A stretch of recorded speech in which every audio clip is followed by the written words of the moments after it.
बुद्धि का महत्व। एक बुद्धिमान राजा था। उसका काफ़ी बड़ा साम्राज्य था।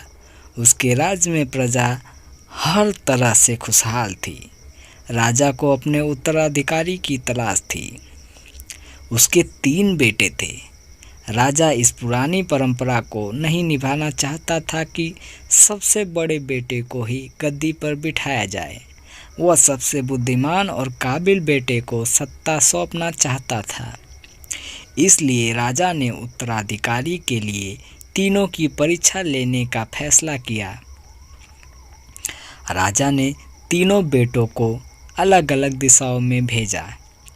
उसने हर बेटे को सोने का एक एक सिक्का देते हुए कहा कि वे इसे ऐसी चीज़ खरीदे जो पुराने महल को भर दे।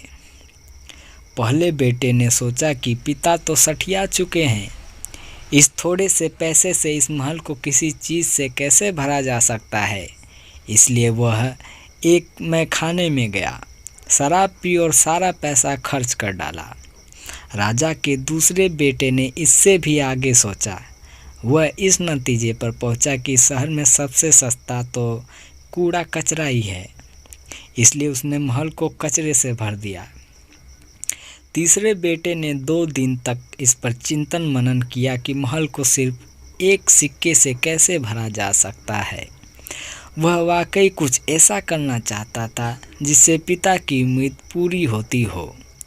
उसने मोमबत्तियाँ और लोबान की बत्तियाँ खरीदी और पूरे महल को रोशनी और सुगंध से भर दिया। इस तीसरे बेटे की बुद्धिमानी से खुश होकर राजा ने उसे अपना उत्तराधिकारी बनाया। इस हिंदी कहानी से हमें यह सीख मिलता है कि बुद्धि से कुछ भी पाया जा सकता है।